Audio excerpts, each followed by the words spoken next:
When a woman opened this boarded-up barn, she saw countless frightened eyes staring back at her.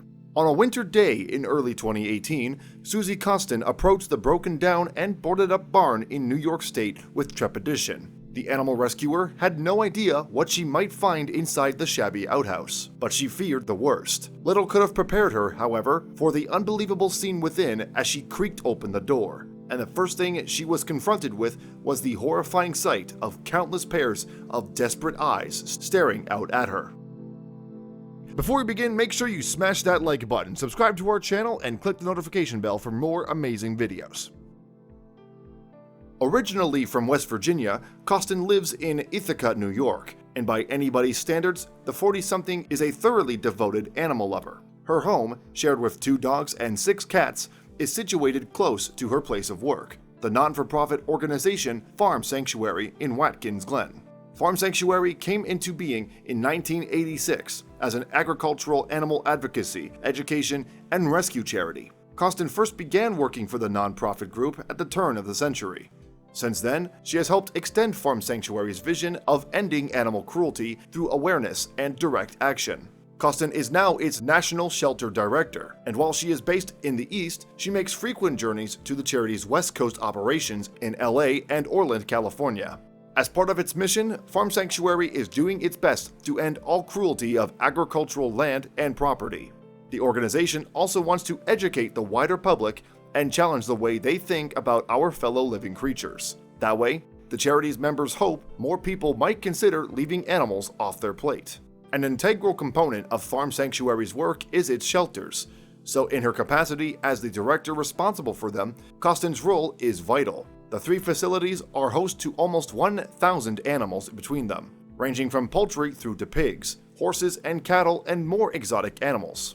What all the critters have in common is that Farm Sanctuary has rescued all of them from danger or neglect experienced in the farming industry. In January 2018 then, a team from Farm Sanctuary was expecting to increase the animal roll call at its East Coast Center. The charity had got word of a group of suffering critters in desperate need of the organization's help.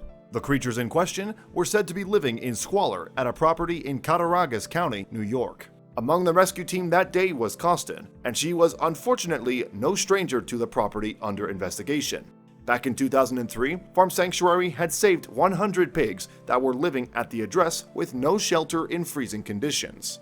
Unbelievably, some of the poor animals had even frozen to the ground. Consequently, Coston and the rescue crew were steeling themselves for what they would find this time, and what was waiting for them that day still took their breath away. When Coston and her colleagues arrived at the scene, perhaps the first obvious place to look was a large ramshackle boarded-up barn. The experienced shelter director's instincts presumably told her that something dreadful was being hidden within its beaten-up walls. But no matter how bad the situation inside the darkened outbuilding was her job to investigate. As a result, Coston took her flashlight and cautiously peeled open the creaking barn door. When she did, the woman was immediately hit by the most awful stench. The overwhelmingly acrid smell was from vast amounts of animal waste, and the odor was so strong that Coston's eyes began to burn from the intensity.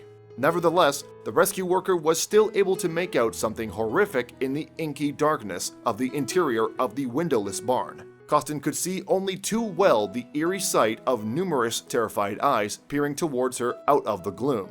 However, it was only when she switched her flashlight on that she realized the horror of the rescue. The whole of the shabby outhouse was packed tight with countless pig prisoners. On closer inspection, Coston found that the animals were all in terrible condition. The unfortunate critters were so severely malnourished, in fact, that the rescue team could make out their bones beneath their scabby, mange-infested skin. What's more, many of the pigs had been forced into tiny cages made of metal wire. Some had suffered cuts, and others were deformed.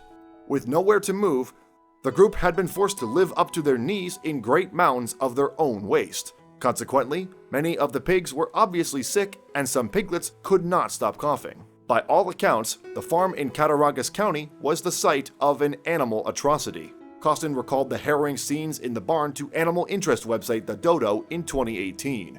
"I couldn't stand to be inside for even a few minutes," she said. "I cannot imagine what it was like to live in there. They had spent their whole lives in darkness." And it must have been with a shudder that Coston realized that the barn was just one of the outbuildings on the property. In various sheds and trailers, the farm sanctuary discovered over 85 pigs in distress. Many of them were so emaciated that they weighed half of what a healthy example of the species would be expected to weigh. Moreover, those suffering from injured hooves and deformed limbs were in even more pitiful states. Most of the litter were piglets that had been crushed or trampled on by the other pigs in the dark, but some of the other babies had no shelter and were showing signs of serious frostbite. Heartbreakingly too, one litter was just a day old, and due to the animals' dire living conditions, rescuers were too late to save 8 of the 17 new babies. Coston and her rescue team's next move was to carry out some emergency triage work. They were able to take away 24 of the sickest pigs and piglets right then and there. They lifted most of these animals off to the nearby Watkins Glen shelter where they could be ministered to by expert hands. However, 3 of the pigs required intensive care courtesy of Cornell University's Animal Hospital in Ithaca. It turned out that all of the rescued pigs had contracted pneumonia in the severe winter weather. Some had the most severe skin infections that the experienced Coston had ever seen. The mange on a large number of the pigs is so bad that the tissue in their ears is dead, smells rotten, and is very painful and itchy, she told the dodo. In addition to their physical impairments, many of the previously imprisoned animals were having problems adjusting to the normal world.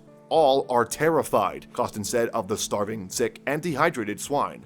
I have never seen pigs drink the way these did when we got them to safety. It was like they had never had any real access to water. Following the farm sanctuary's rescue mission, the Society of the Prevention of Cruelty to Animals stepped in to seize the remainder of the pigs on the property. Meanwhile, authorities arrested the landowner, Jerry Nason. This was the same individual who was involved the last time Coston had been forced to visit. In fact, the farm sanctuary investigation of 2003 led to Nason being placed under probation and banned from owning animals for 3 years. But it obviously had not been long enough for Nason to learn his lesson. Nevertheless, Coston's priority was now the sick pigs in her charge. Although some of the critters were among the sickest she says that she's ever seen, Coston was hopeful for their future. Our goal right now is to get these pigs healthy, she told the dodo. The long-term plan was guided by one of the farm sanctuary's core policies, saving agricultural animal suffering by simply not eating them. Coston said, the pigs will be able to be adopted into vegan or vegetarian homes as companions. Thanks for watching another heartwarming video. Please check out our channel for more stories that will make your heart melt.